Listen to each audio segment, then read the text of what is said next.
Amém, irmãos. Graça e paz, boa noite. De voltas do feriado? Descansados? Alguém conseguiu descansar aí nesses dias? Renovados, né? Uma bênção. Muito bom estar aqui com vocês nessa noite. E como a Dani disse, e como pai também de uma menininha de 3 anos, a verdade é que a segunda, a terceira, a gente começa a se deparar, né, nesse lance da obediência, olhando para os nossos filhos. Acho que por isso que a gente amadurece enquanto pais. Obrigado. É que Deus é muito misericordioso. A gente, por muitas vezes, não obedece, né, na segunda, na terceira, e Ele continua insistindo, Ele é misericordioso. Mas a verdade é que a obediência gera... Alguém consegue me ajudar? A obediência gera bênção. Então, por isso que a gente precisa se lançar diante da palavra, das verdades. Em algum momento tudo vai se revelar, mas obedecer, o peso da obediência é muito leve, perto de qualquer consequência que seja ruim. E isso serve para tudo nas nossas vidas. Amém? Então, a obediência gera bênçãos. E aqui, essa noite, nós estamos aqui numa série de ministrações. Quantos de vocês estiveram acompanhando as últimas noites aqui nessa série, que a gente tem relatado aqui os milagres de Jesus? Quantos de vocês têm acompanhado aqui os milagres de Jesus? Legal, tem um grupo aí. Comente com a pessoa que está do seu lado, qual que é o milagre aí que mais te chamou a atenção dessas ministrações que você veio ouvindo, que você ouviu nesses últimos dias, ou qual que é o milagre que te desperta? Fale rapidinho aí para a pessoa do seu lado.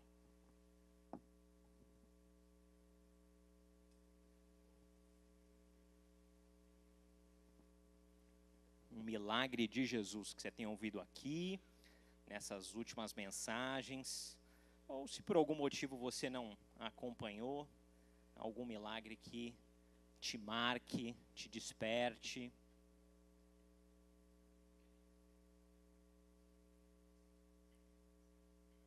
E aí queria te deixar com uma pergunta. Conseguiram aí? Proveitoso, produtivo? Saiu milagre aí? O que saiu aí? Deixa eu ver. Uns 2 milagres aí. Hã? O de hoje? O de hoje ainda nem... Cadê? Multiplicação dos pães. Andar sobre as águas foi semana passada, né? Washington, foi uma bênção. Eu estava aqui também. E eu queria começar aqui com uma pergunta, uma segunda pergunta para vocês.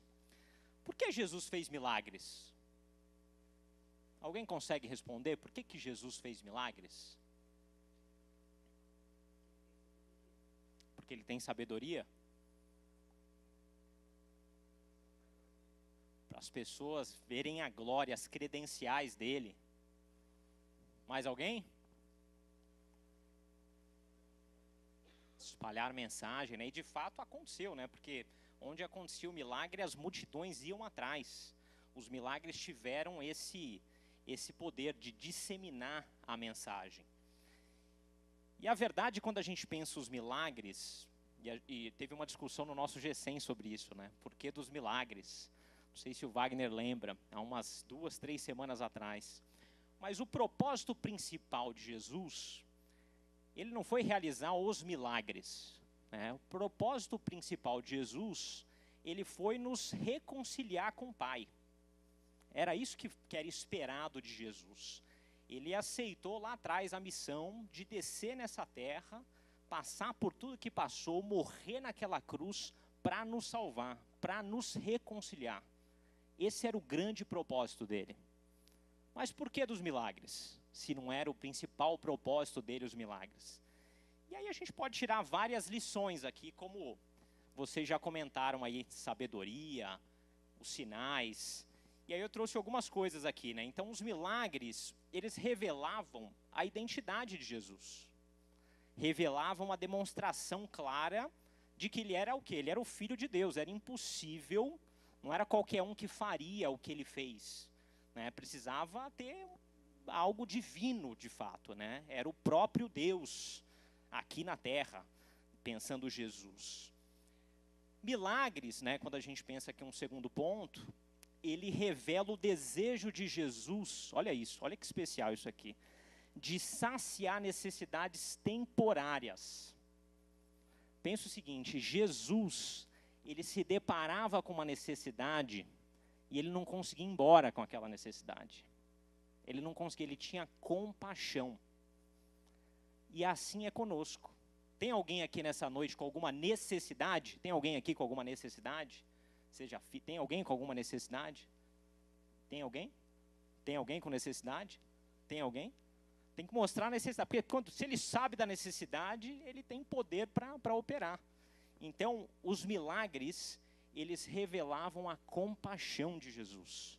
E ele tem prazer em me abençoar, em te abençoar, por isso dos milagres. Os milagres eram um cumprimento da profecia. Lá atrás, Isaías já falava sobre a restauração da aliança. Então, era profecia os milagres. Os milagres, eles apontavam para um novo tempo. Os milagres eram um marco daquilo que iria acontecer de novo. Ele era ali, né, a separação entre o velho e o novo. Né? Os milagres aconteceram nesse inteirinho aqui. Era a separação, porque viria o quê? Viria a cruz, viria a salvação. O grande propósito dele iria se cumprir. E os milagres, eles geram, na verdade os milagres, eles geravam e geram fé. Eles geravam e geram fé. Alguns de vocês falando dos milagres aí, conseguem conectar esse milagre com a necessidade de vocês? A gente está em casa agora, meu pai está aí, inclusive, numa jornada com a minha mãe, experimentando ali um câncer. E quando a gente olha para os milagres, olha, esse é o Deus que eu acredito. Esse é o Deus que tem compaixão, que opera. E se ele operou, eu lembro muito da mulher com a hemorragia, né, de sangue e tudo mais, que ela, se eu somente tocar, eu serei curada. Ela, se eu somente tocar, ela não foi falar com Jesus. A fé dela, né, só do tocar, de fato, produziu cura. E ela foi transformada a partir daquele evento, daquele dia. Então, os milagres, eles servem para isso, para nós. Eles geravam e eles geram fé. Por isso que essa série é tão importante, porque Jesus, ele quer se revelar a nós através dos milagres. E pensando aqui um pouco a nossa série de milagres, quando o pastor me desafiou para compartilhar essa mensagem aqui com vocês, tinha uma série de milagres, né, que de alguma forma já aconteceu, a gente já passou, e tinham outros aqui que eu teria a opção de escolher. E quando eu penso em milagre, eu não sei porquê, mas essa mensagem me marca demais. A pesca maravilhosa. Assim como o Wagner é marcado, né, por ela, essa mensagem, pensei em milagre, já me veio. Aí o pastor, mas você orou? Eu falei, não, eu não orei, mas é que me veio tão essa mensagem que eu acho que é...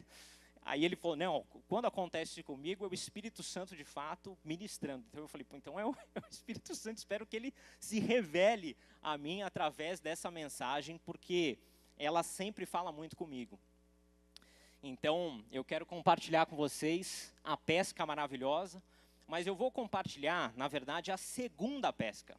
Foram 2 pescas, e eu vou comentar um pouco mais disso com vocês, mas queria que vocês estão com a Bíblia aí? Quem está com Bíblia aí? Digital, olha lá, física aqui, né? Física. João 21, do 1 ao 14. A segunda pesca maravilhosa. Esse é o título.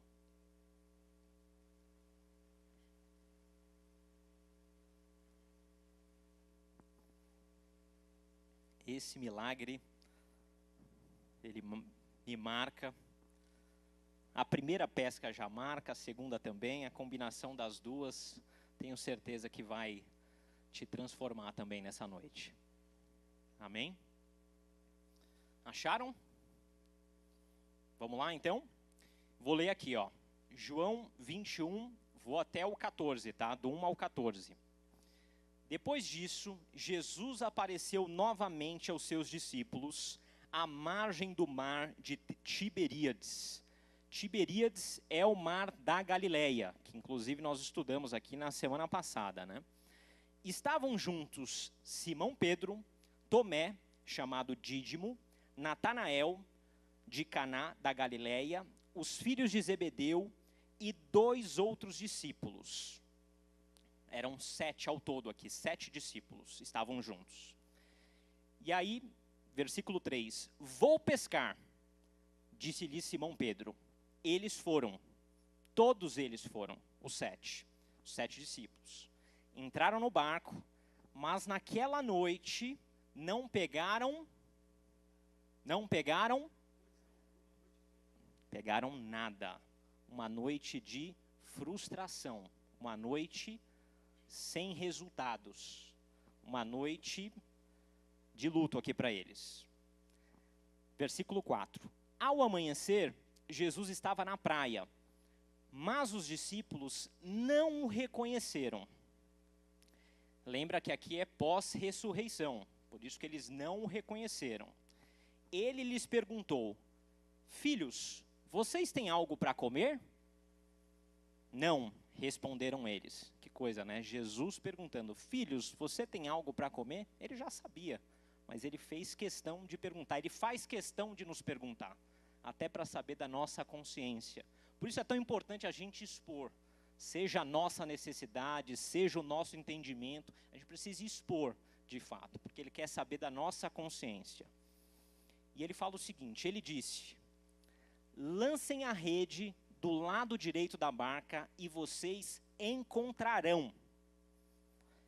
Eles a lançaram e não conseguiam recolher a rede, tal era a quantidade de peixes. O discípulo a quem Jesus amava disse a Pedro: é o Senhor. Reconheceram, é o Senhor. Pedro vestiu a capa, pulou na água. Os outros vieram no barco, arrastando a rede cheia de peixes, pois estavam a cerca de 90 metros da praia, eles estavam próximos da praia. Ao desembarcarem, viram uma fogueira, peixes sobre brasas e um pouco de pão. Jesus disse: tragam alguns dos peixes que acabaram de pescar. Pedro entrou no barco e arrastou a rede para a praia. Ela estava cheia, 153 grandes peixes, sem se romper. Venham comer, disse Jesus. Nenhum dos discípulos perguntou quem ele era, pois sabia que era o Senhor. Jesus se aproximou, tomou o pão e o deu a eles, assim como o peixe. Esta foi a 3ª vez que Jesus apareceu aos discípulos, depois de ressuscitar dos mortos. Amém? Senhor, fala conosco através dessa palavra, que o Teu Espírito Santo possa se revelar a nós nessa noite, falando de maneira individual, customizada para cada um de nós, ó Pai. Em nome de Jesus, amém. Esse milagre, ele acontece depois da ressurreição. Então, Jesus já tinha ido para a cruz, ele já tinha ressuscitado, e ele aparece aos discípulos. Só para vocês tomarem consciência aqui dos fatos, Jesus aparece 10 vezes depois da ressurreição. Então, depois que ele vai à cruz, depois que ele é ressuscitado, ele aparece 10 vezes aos discípulos. Primeira vez, acho que vocês lembram, ele aparece para Maria Madalena. Segunda vez, ele encontra com os 11, enquanto eles estavam reunidos. E pela 3ª vez, é justamente aqui essa passagem que acontece já na Galileia. Então, esse é o 3º encontro de Jesus, né, com o povo ali com quem ele esteve aqui na terra. E Jesus, quando a gente pensa aqui essas aparições, né, Jesus, ele, ao longo dessas várias vezes que ele apareceu, ele não dava exatamente sinais de quando ele iria aparecer. Então, ele aparecia aqui, aparecia ali, foram 10 vezes ao todo. E os discípulos, eles não sabiam exatamente quando, onde aconteceria. Eles não sabiam.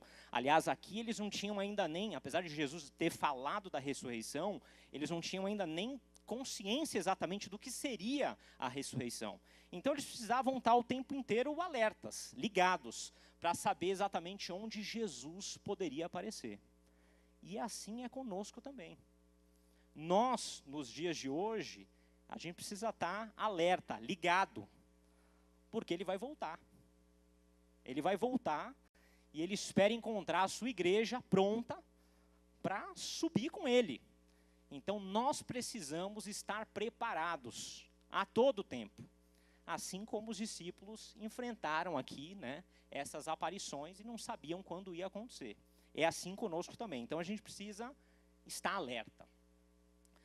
Mas quando a gente olha aqui esse texto, né, com um pouco mais de detalhe, esse texto tem muito simbolismo, porque essa é a segunda pesca. Só que a segunda pesca, ela é muito parecida com a primeira pesca. Se a gente começar a conectar aqui os fatos, não sei quantos de vocês lembram da primeira pesca aqui.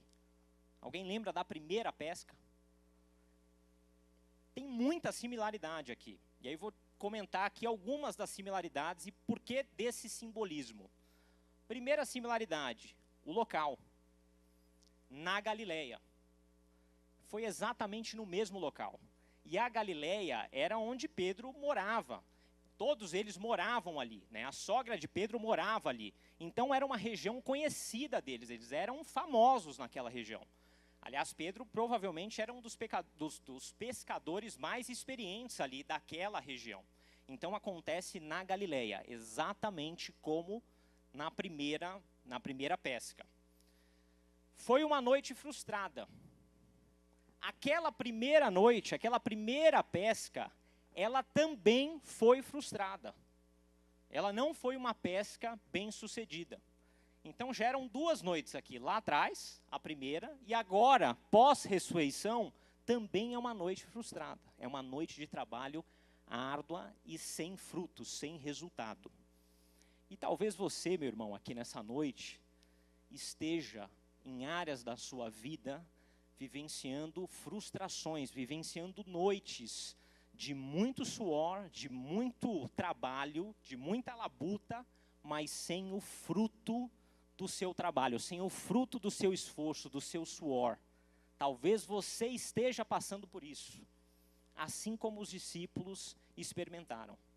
Seja na área da saúde, como eu comentei aqui que nós estamos vivendo lá em casa, seja na área financeira, seja no trabalho. Aliás, quem trabalha com vendas aqui? Última semana do mês, hein? Semana que vem. Última semana, acaba terça-feira o mês, né? Como que vocês estão com a meta aí? Trabalho árduo de 22? Então, quer dizer, um semestre duro, né? Muito trabalho, mas pouco resultado. Então, talvez muitos de nós estamos exatamente assim nessa noite. Só que Jesus, seja na primeira pesca lá atrás, seja aqui, ele olha para os discípulos e ele demonstra compaixão.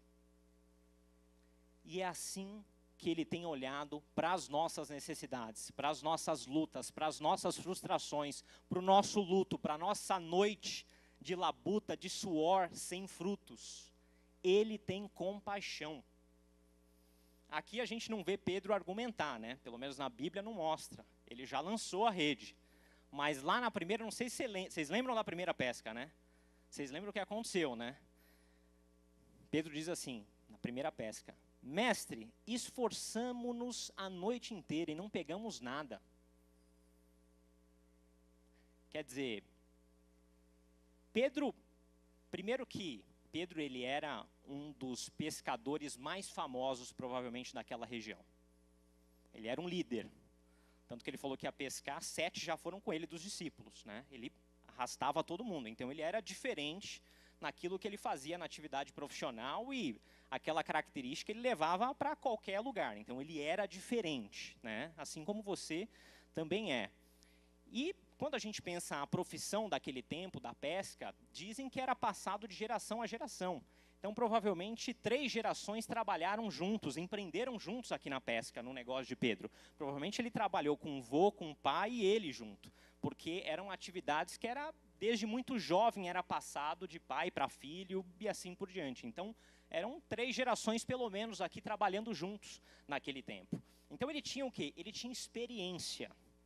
Ele tinha muito conhecimento, ele conhecia de embarcação, de barco, ele conhecia de rede, ele conhecia de tempo, ele conhecia de peixe, ele conhecia de tudo. Assim, pensa, 3 gerações trabalhando juntos, ele tinha todas as credenciais para chegar para Jesus e falar: Jesus, calma lá, eu já trabalhei, a gente trabalhou a noite inteira.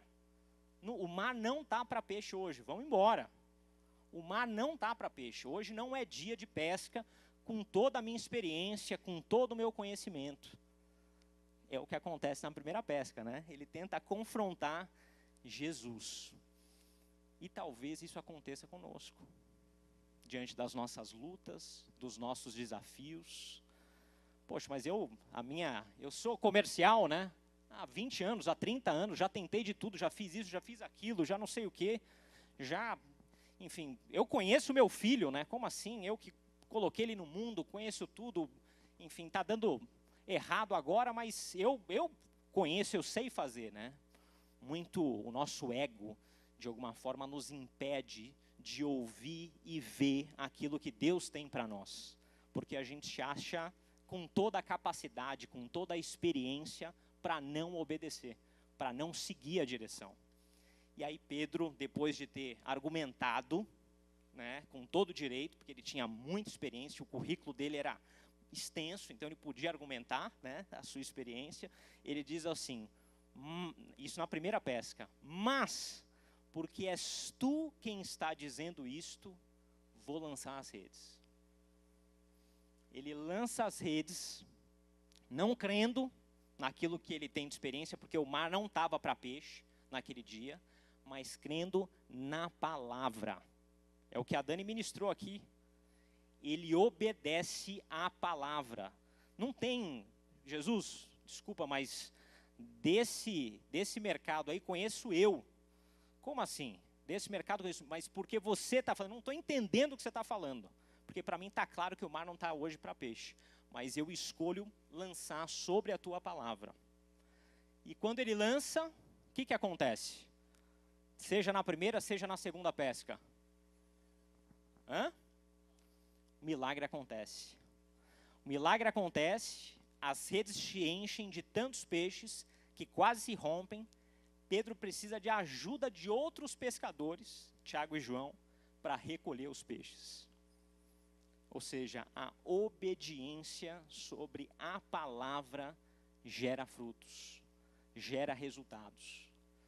Então, irmãos, talvez hoje, nessa noite aqui, se nós estamos nos sentindo cansados, sobrecarregados, é porque provavelmente a gente não tem ouvido, a gente tem lutado com as nossas credenciais e não com a palavra que Ele tem nos direcionado.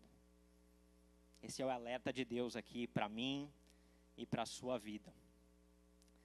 E aí, voltando um pouco aqui, para a gente tentar concluir um pouco mais dessa primeira pesca. A primeira pesca lá atrás, aqui a gente leu sobre a segunda. A primeira pesca lá atrás, Jesus, ele revela a sua autoridade. Ele revela a sua autoridade. Era o início do ministério de Jesus. Era o início. Então, aqueles discípulos, eles provavelmente tinham ouvido falar de Jesus, mas eles ainda não tinham caminhado com Jesus. Era o início de tudo. E naquele momento que Pedro, de alguma forma, se depara com aquela cena, ele reconhece que ele é pecador. Ele reconhece que Jesus está sobre tudo e sobre todos. Aquele momento foi um momento chave para ele, porque Jesus, ele não só opera o milagre naquela situação, ele não só, diante daquela noite de frustração, ele reverte aquele fracasso, aquele aparente fracasso, como naquela pescaria, naquela manhã, ele muda o destino de Pedro. Ele dá um novo chamado para Pedro, lá na primeira pescaria.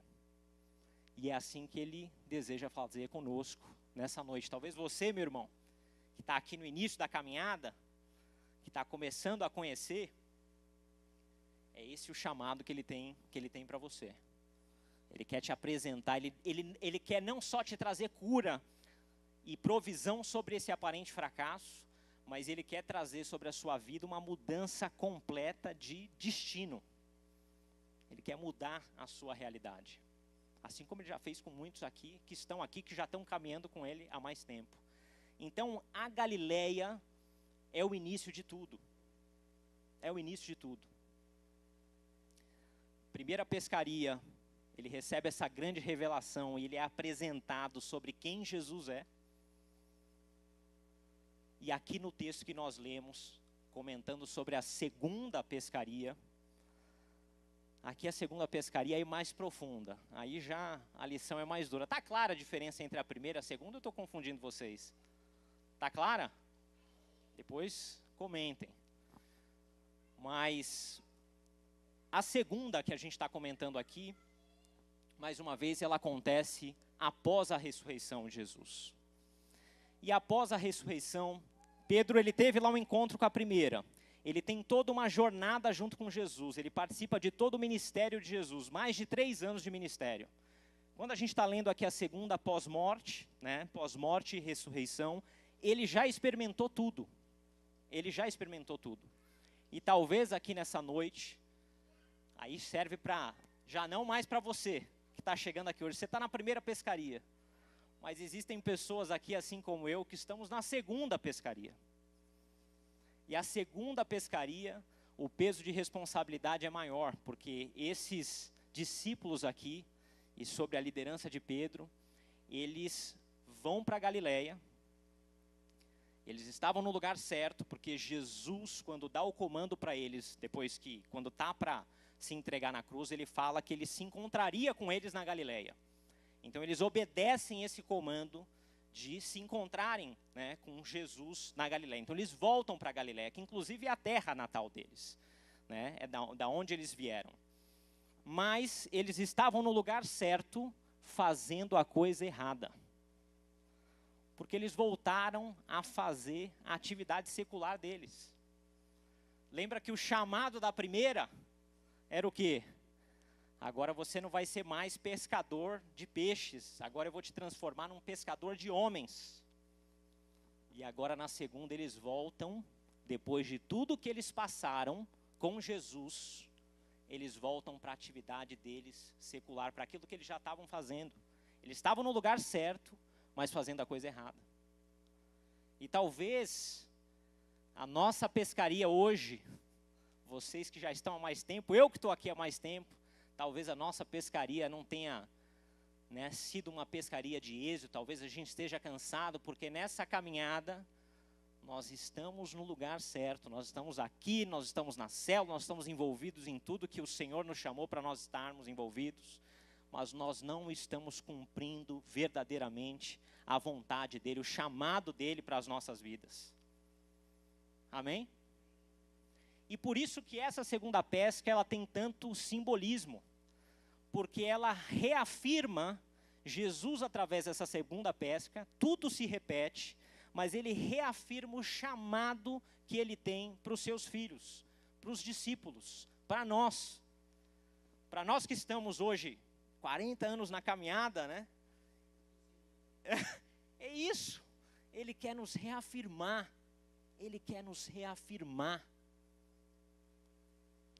algo que possivelmente a gente tem deixado passar. Ele tem esse desejo. Amém? Quantos de vocês podem falar um aleluia? Ele quer reafirmar. É isso, isso serve para mim, irmãos. Eu tenho certeza que eu estou no lugar certo. Será que eu tenho feito as coisas certas? E aqui nessa segunda pesca, a mensagem central é a reafirmação da missão. É a confirmação de Jesus ressuscitado, porque até então eles não tinham tomado a consciência do que era exatamente a ressurreição. É a restauração, a reafirmação da missão dos discípulos, especialmente aqui de Pedro. E é um reforço de que a missão dos discípulos, ou a nossa missão, ela só é frutífera se Ele estiver conosco, ou se nós estivermos lançando as nossas redes sobre a direção que Ele nos der.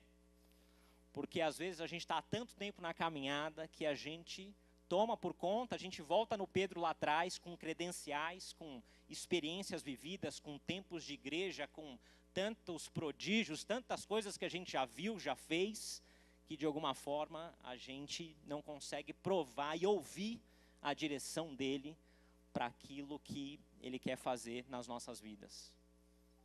Que o Senhor nos liberte dessa cegueira, amém? Que seja lá o que nós fizermos, aqui aqueles que já conhecem, que já têm essa revelação, que a gente não viva pelo braço, mas a gente viva para aquilo que Ele tem para nós, para aquilo que Ele de fato espera que nós cumpramos, amém? E dando continuidade aqui, eu queria que você abrisse João 21, 15 e 19, porque Pedro é um líder. Pedro é um líder. E assim como Pedro tinha dons, talentos, características, e Jesus queria usar desses dons, talentos, características para a expansão do reino, para fazer grandes coisas através da vida dele, ele também quer fazer isso conosco. Ele tem esse desejo de fazer isso conosco. E a segunda pesca, ela não só reafirma esse chamado em todos eles, mas principalmente em Pedro. Principalmente em Pedro. Porque lembra que Pedro ele tinha negado a Jesus pouco tempo atrás.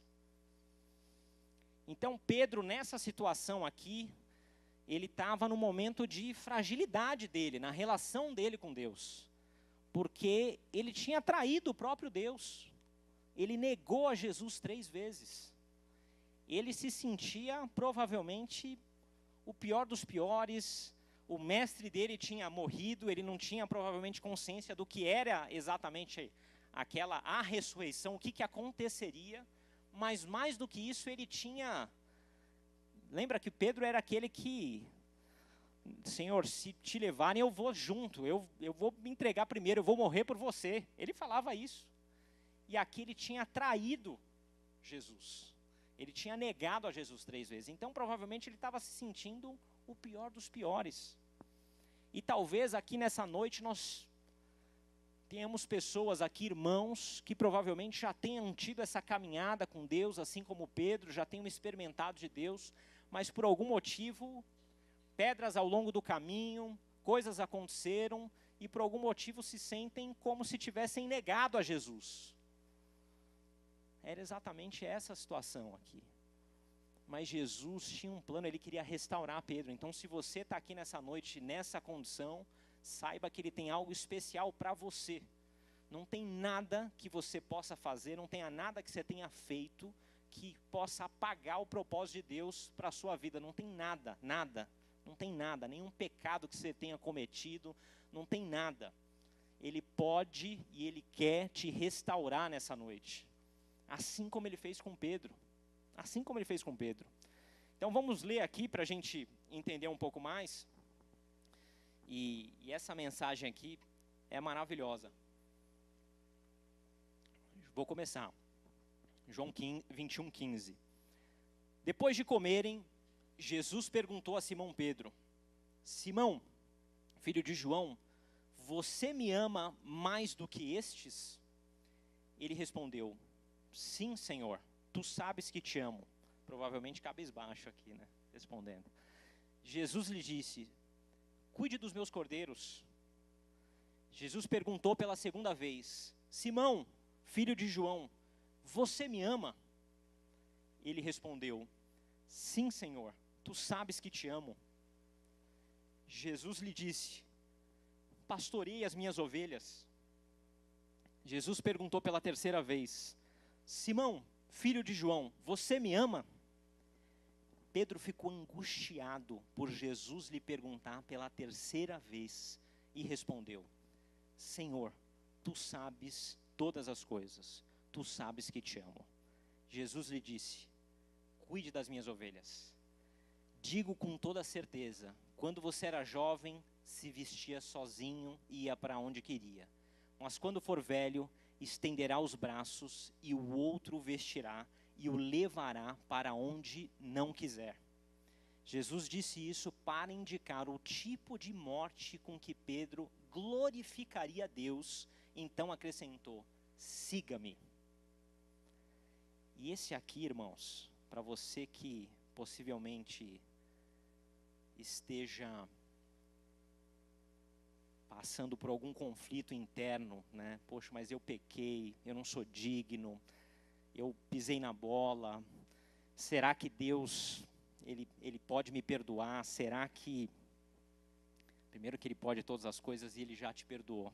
Só basta você aceitar, mas quando a gente entra aqui um pouco mais nesse texto, lembra que Pedro tinha negado a Jesus 3 vezes. E aí eu comecei a estudar um pouquinho aqui, e eu não tinha consciência exatamente desse nível de profundidade, né? Nas 2 primeiras vezes, eu vou ler aqui, ó. Jesus pergunta se Pedro o ama com o amor ágape. Alguém sabe o que é o amor ágape?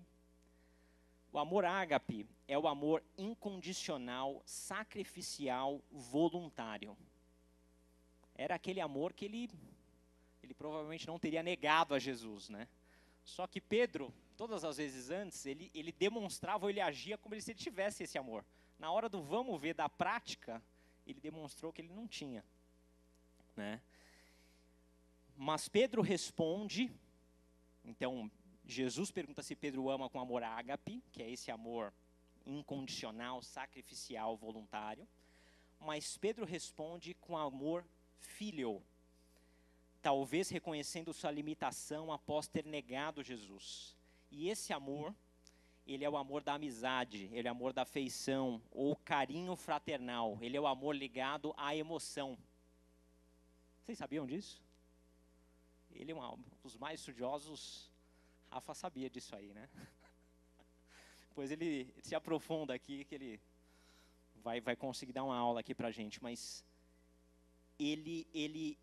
Pedro não tinha esse amor. Ele falava que tinha esse amor, mas na prática ele não tinha esse amor. Só que Jesus, e aí que é a beleza da coisa, né? Na terceira vez, Jesus desce ao nível de Pedro e pergunta se ele o ama com amor filho. Ele não pergunta se ele ama com amor mais ágape. Nas 2 primeiras vezes ele pergunta do amor ágape. Na terceira vez, o amor filho. E Pedro responde afirmando esse amor com sinceridade. Então quer dizer, Pedro estava frustrado porque ele não conseguia amar a Jesus com esse amor perfeito, esse amor tão elevado que é o amor ágape. Ele estava frustrado por isso. Mas a verdade é que Jesus aceita o nível de amor e a maturidade do amor que ele tinha para oferecer naquele momento. Então, às vezes, a gente fica num conflito, e talvez existam pessoas aqui com esse conflito nessa noite. Mas Deus te ama nesse processo de amadurecimento desse amor que você está vivendo agora. Independente do que seja Ele. Porque Deus é totalmente diferente de nós. E Ele não só respeita essa condição de Pedro. Olha como Deus é. Ele não só respeita, como Ele entrega uma missão para Pedro. Ele não só respeita, como Ele entrega um desafio para Pedro. A missão dele, de fato, expandir o reino dele aqui na terra, dele ser coluna dele aqui na terra. Depois a gente podia fazer uma só de Pedro, pastor e Rafa, que são... né? Mas, quer dizer, Deus entrega a missão para ele, mesmo não tendo toda a condição. E é assim que Ele nos vê. E é assim que Ele espera fazer conosco, independente daquilo que a gente entenda que é o nosso nível, independente daquilo que a gente gostaria que fosse o nosso nível. Ele reconhece e Ele está disposto a restaurar a nossa relação com Ele, a relação dele conosco. Esse é o desejo mais profundo do Pai. Então, quando a gente pensa que essa pesca, Jesus restaura o ministério de Pedro. Restaura por completo. Eu estava vendo aqui, pensando um pouco sobre possivelmente, né, essa mensagem, o que de alguma forma ela pode falar conosco nessa noite, né, irmãos? E a verdade é que Deus quer nos restaurar, mas eu acho que existem 3 potenciais grupos de pessoas aqui nessa noite. Talvez, primeiro grupo, você ainda não tenha recebido esse chamado. Talvez você esteja sendo revelado, talvez você esteja ali na primeira pesca e cansado, lutando com seu braço, e Ele quer se revelar para você nessa noite. Ele está falando: vinde a mim, todos vocês que estão cansados, sobrecarregados, e Ele quer te mostrar um novo propósito. Então talvez nós tenhamos pessoas vivendo o que era essa primeira pesca. Talvez, já pensando aqui já a segunda pesca, você esteja aqui já há muito tempo na caminhada, assim como eu. Há muito tempo.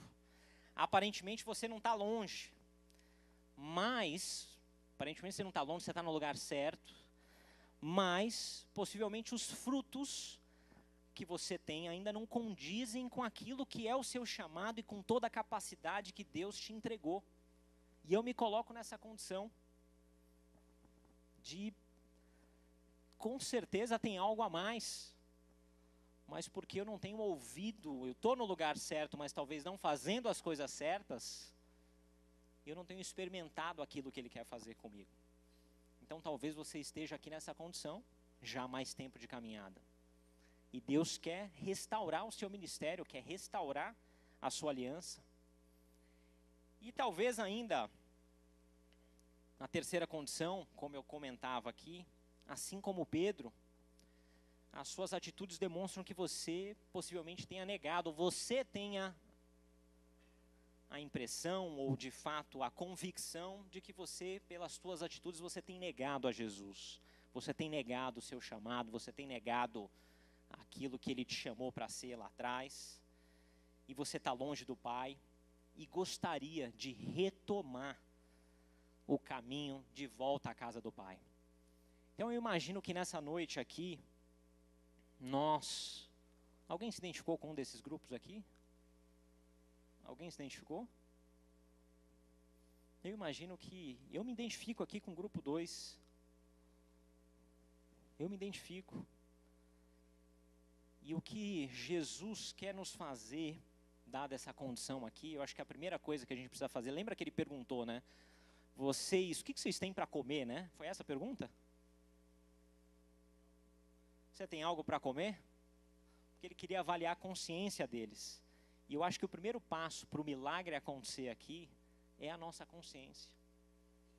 Onde nós estamos, onde nós poderíamos estar e o que Ele pode operar através de nós. Então, se nós tivermos essa consciência, essa humildade de a gente olhar para essa verdade aqui, pedir a restauração daquilo que Deus já fez nas nossas vidas, eu tenho certeza que o milagre vai acontecer. E grandes coisas Ele vai fazer, nós vamos testemunhar, não só sobre a aparente necessidade, o aparente fracasso, que possivelmente nós precisamos de um milagre dEle, mas mais ainda sobre uma transformação completa de vida. E para isso Ele nos chama, irmãos, voltando aqui na história do simbolismo, Ele nos chama para o local que tudo começou, pensando na primeira pesca, e onde Ele reafirmou, né, essa aliança, que foi na Galileia. Ele nos chama para a Galileia. A Galileia é o ponto de encontro. A Galileia é o lugar de simplicidade. A Galileia é onde a luz do Evangelho começou a brilhar. A Galileia representa o início, representa a origem. A Galileia representa isso, o início do ministério de Jesus, lá na primeira pesca, e a reafirmação do propósito que Ele tinha para os seus discípulos, especialmente aqui para Pedro, pós-ressurreição. É para esse lugar que Ele quer nos levar. Ele quer nos trazer para Galileia. Quantos de vocês querem ir para Galileia? Para o começo.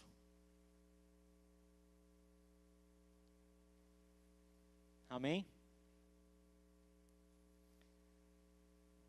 E aí eu queria deixar você compartilhar com a pessoa do seu lado, a gente já vai terminar, sobre a Galileia, sobre o ponto de início.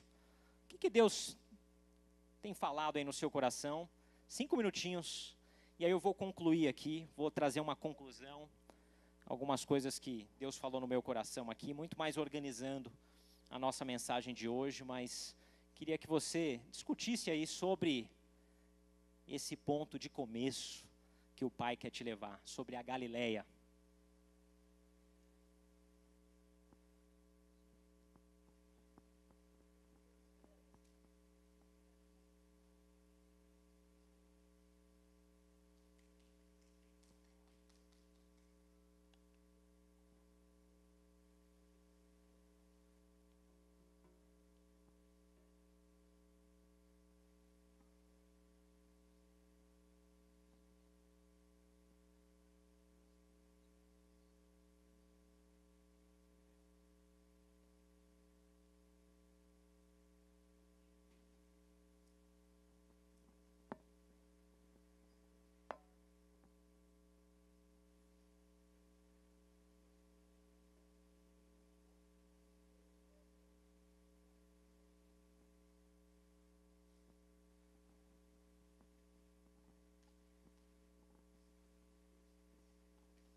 Irmãos, bom aí? Valeu a pena aí? Trocar, conversar?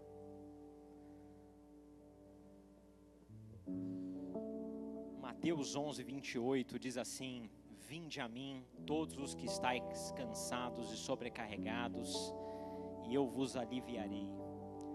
É isso que Ele quer trazer, independente do momento da pesca que nós estamos vivendo. Jesus já levou sobre si tudo. Nós só precisamos obedecer. A obediência à voz de Cristo transforma fracassos em milagres. É para isso que nós somos chamados.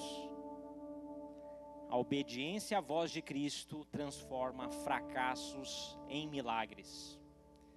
E se nós queremos provar esses milagres de Deus, nós precisamos nos despir de nós mesmos, das nossas credenciais, daquilo que nós achamos que nós somos, e de fato sermos guiados pela palavra dele. E ele tem algo específico e especial para todos nós aqui, de maneira individual.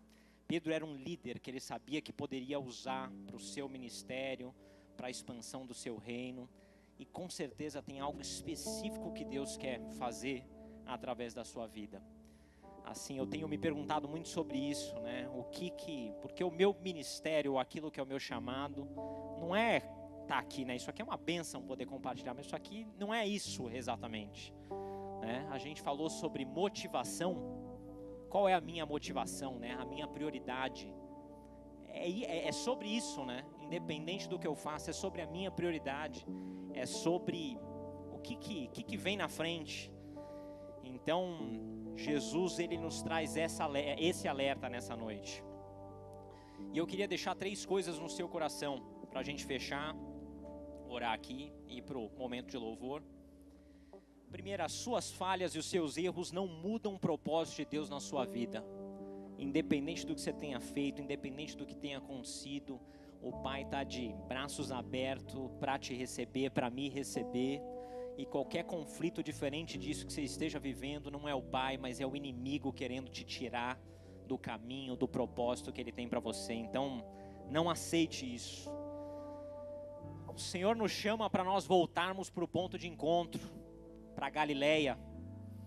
Independente da situação, independente do que a gente esteja vivendo, nós precisamos da direção dEle. Escolha voltar para o começo, escolha voltar para quando Ele te despertou. Lembra aquela história do primeiro amor, né? Tem gente que não gosta de falar sobre isso, mas sabe aquele início? Com sonhos, projetos, sabe a história do primeiro amor? Que o Senhor nos leve nesses dias para esse despertar. E por fim, lembre-se do seu propósito, dos sonhos que Ele já te deu e que por algum motivo você não está cumprindo. Talvez você esteja no lugar certo, assim como eu disse que eu estou no lugar certo, mas fazendo a coisa errada. E Ele nos chama aqui para nós revermos as nossas prioridades.